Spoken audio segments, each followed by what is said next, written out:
Lupita Nyong'o has dabbled in animation, as she describes it to Entertainment Weekly, voicing the wolf Raksha in The Jungle Book, the Star Wars creature Max Kanata in various TV and movie projects, and Kenyan shame wizard Asha on Big Mouth and Human Resources.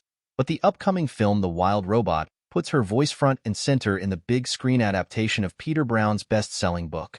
When Roz, the titular robot, real name Razum Unit 7134, washes up on an uninhabited island, she begins interacting with the wildlife around her, assuming them to be her intended owners. When she accidentally crushes a goose nest, she becomes the guardian of the one surviving egg. After the gosling hatches, she is responsible for teaching it how to eat, swim, and fly, as seen in the film's new trailer below. With the help of a fox, Fink, Pedro Pascal, an opossum, Pinktail, Catherine O'Hara, and a wise old goose, Longneck, Bill Nighy, Roz guides the young goose, Brightbill, Kit Connor, on its journey of self-discovery, one she is on as well. Nyong'o has been on her own journey with the film for some 3 years now. She signed on after a slow courtship by director Chris Sanders, Lilo and Stitch, How to Train Your Dragon. But as soon as I got into the booth and started working on it, she recalls, speaking exclusively with EW, I gained a whole lot more trust and confidence in the kind of director that Chris is.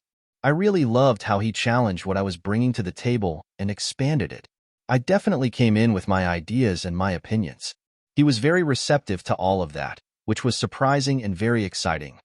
Watch the trailer for the movie, in theaters September 27th, and read on for EW's chat with Nyong'o, who next starts in this summer's A Quiet Place. Day 1. About bringing emotion to an automated robot, how she damaged her voice and almost had surgery because of a particular stretch of recording sessions, why she relates to Roz, and more.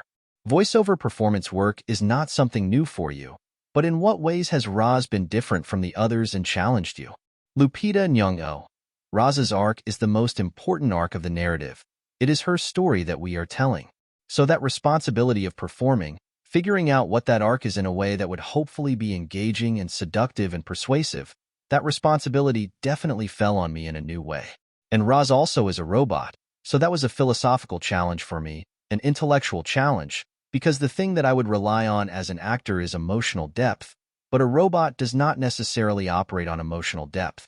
So I was challenged with, how do I stay true to the given circumstances that my character is a robot and still give an emotionally charged and understandable performance? That was one of the big things that we discussed a lot.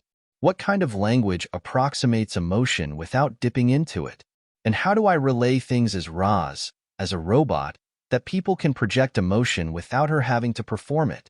Something that I think is so smart about the story is how Roz assimilates to, mimics, the other characters. That must have really helped and opened some doors for you. Absolutely. As a robot, one of her strengths is mimicry. And so the fact that she's going on this journey of learning how to mimic emotion and all sorts of animal behavior is one way for sure that we were able to unlock that. And so one of the investigations I was doing as we went along is like, where did she learn this from? And then the script would develop to incorporate that. I thought that was really cool, because I know it's you voicing Roz, I can hear you in there, but if I hadn't known Lupita Nyong'o is the voice of Roz, I don't think I would have been able to figure it out. And I mean that in a good way. Was that a conscious choice?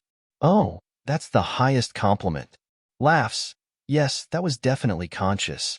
I wanted to find a voice that didn't feel like my own. But one of the things that Chris expressed when he came to me to play this role, when I asked him, why me? He said that there is a natural warmth to my voice that he really loved. And so it was about not losing that, but finding, I guess, an American-inspired neutrality, I suppose is what I would say. Laughs. And not shying away from who I am, but just trying to find a voice that would feel more detached from me. In many ways, I am similar to Roz, where my accent is an amalgamation of my life experience. I have Kenyan influence, I have British, and I have American influence, and it becomes this hybrid sound that I've developed. So what would that be for Roz? Chris mentioned there was a 2-day session in particular that really stressed and damaged your voice. Can you tell me more about that? Was it a specific scene or sequence? It was a 4-day stretch, and we had been doing 4 or 5-hour sessions every day. And because Roz starts in a more factory-setting sound, she has this overall positive inflection and tone. And then, as she gets more integrated in the animal kingdom that she's a part of, her voice grows more. And so actually, the hardest part for me was her first voice, which is that very high-pitched, positive sound. It's a different resonance from my own, so it was quite acrobatic for me to do that. It was a day where we'd started off in that voice, go into her second and third voice, and then go back to the first voice. The repetition of going to that high-pitched, highly resonant headspace resulted in me having a vocal injury. I ended up developing a vocal polyp and spent 3 months in silence.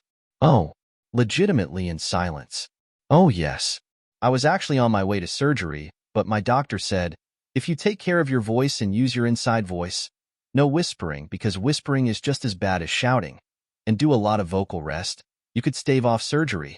And so I was able to heal my voice by just shutting up. You literally lived a quiet place. Laughs I did.